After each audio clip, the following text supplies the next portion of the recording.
Bismillahirrahmanirrahim və bihi nəstəin. Allahumma salli ala Muhammed və ali Muhammed. Salamun aleykum və rəhmətullahi əziz dostlar, hər vaxtınız xeyir olsun. Ötən verilişimizdə bir məsələyə toxunuq.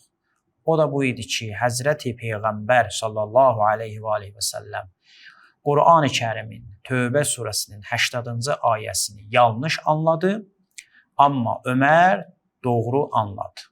Və buna misallar da deyir çoxdur. İbn-i Useymin. İndi bu günlər bir şey oxuyacağam. Siz özünüz müqayisə edin, görün bunların hansı ağlabatandır və hansı həqiqətdir, hansı uydurmadır. Məlum olur ki, dünənki oxuduğum məsələ uydurmadır. Ət-Tə'liqu alə Səhih Müslimdədir. Ötən verilişdə oxuduğum kitab Ət-Tə'liq alə Səhih Buxari, Buxariyə olan təliqdə idi. Kimindir? Yenə də İbn-i Useyminin. Neçənci cild Əl-Mücəllədu Sadisu, 6-cı cild, səhifə 222, Kitabul Həcc, Həcc kitabı. Orada bir hədis gətirir, 1222-ci hədis. Hədis məşhurdur. Bu hədisdə o qədər ədəbsizlik var, hörmətsizlik var və biz görəcəyik ki, Həzrəti Peyğəmbərin yanında bu sözü istifadə ediblər və mən ola bilər ki, tərcümə etməyəm. Yəni, o, deyək, ədəb imkan verməyə onu tərcümə etməyə. Məşhurdur, bilirsiniz, həcc təməttu varımızdır bizim, yəni umre təməttu deyərlər bizə, həcc təməttu. Həzrəti Peyğəmbər sallallahu aleyhi və səlləm buyurdu ki, siz ki, umreyi təməttu qurtardınız, bitirdiniz təməttu ömrəsini, azadsınız. Yəni gedib bütün sizə haram olan, çünki o ehramı ki geyindilər, o paltar ki geyindilər, ondan sonra haram olur da bəzi işlər insana. Buyurdu ki, bu ömrə təməttu bitirəndən sonra ta o həcc təməttu yerinə yetirənə qədər bütün şeylər sizə halaldır. İndi açıq aydın şəkildə bunu demişdim. Amma Ömər buna müxalif oldu. Görün nə dedi. Dedi ki, mən bilirəm Həzrəti Peyğəmbər bu işi gördü. Fəqalə Ömər, qad alimtu ənnən nəbiyyə sallallahu aleyhi və səlləm qad fəaləhu və əshabu. Bilirəm Həzrəti Peyğəmbər bu işi görüb və səhabələri də bu işi görüb. Amma və lakin kərihtu ən yazallu mu'risinə bihinnə fil əraq ثُمَّ يَرُوحُنَّ فِي الْحَجِّ تَقْتُرُ رُؤُسُهُمْ. Deyir, amma mən xoşlamıram. Təsəvvür edin ki, indi deyəcəyik İbn-i Useymdən oxuyacaq. Xoşlamıram ki, getsinlər, məsələn, o müəyyən bir ağacın altında yaxınlıq eləsin kimsə və gedib qüsl versin, başından su axa-axa gəlib həcc təməttu yerinə yetirsin. Çünki halal olur, halal olan şeylərdən biri də insanın ailəsidir. Və bunun mənası budur ki, Həzrət Peyğəmbər buyurdu ki, sizə halaldır. Gedib ailənizlə sizə halal olan işləri yerinə yetirə bilərsiniz. Ömər dedi, mən bunu qəbul etmirəm. Xoş gəlmir mənə. Yəni, xoşuna gəlmir deyə qadağa qoydu buna. İndi aşağıda oxuyuruq kimin təliqəsini, sözünü? İbn-i Useyminin. İbn-i Useymin deyir, həzə ictihadun fi müqabələtin nəs.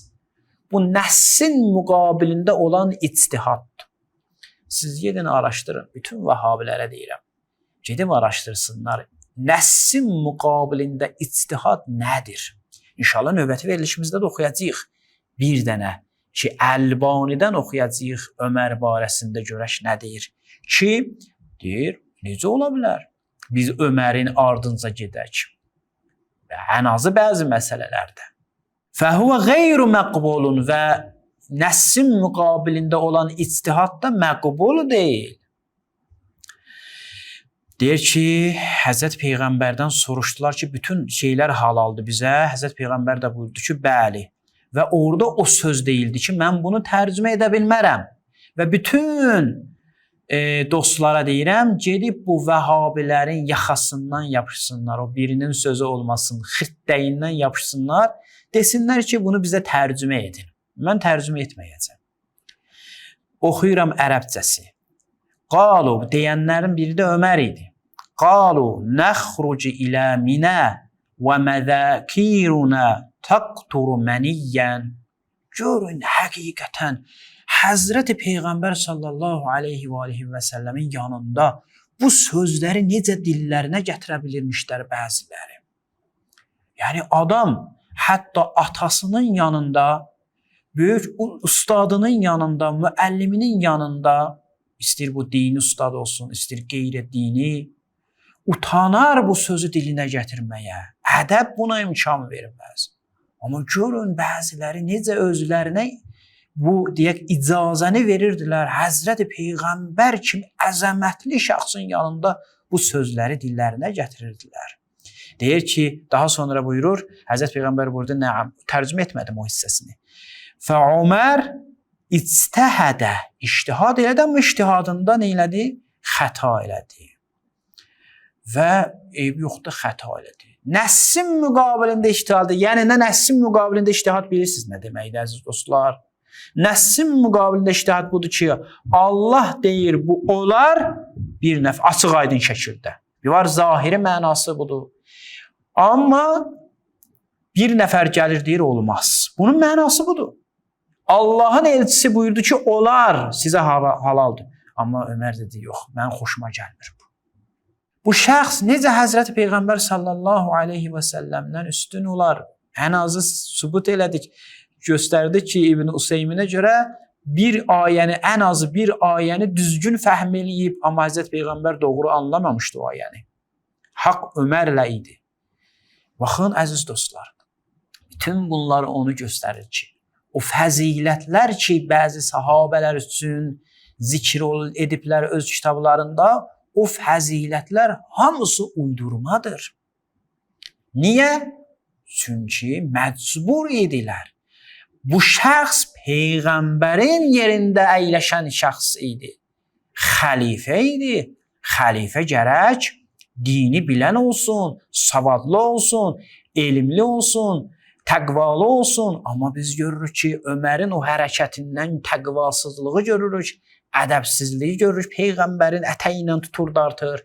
Həm də savadsızlığı görürük ki, nəssin müqabilində bu hissədə, nəssin müqabilində iştihad edir.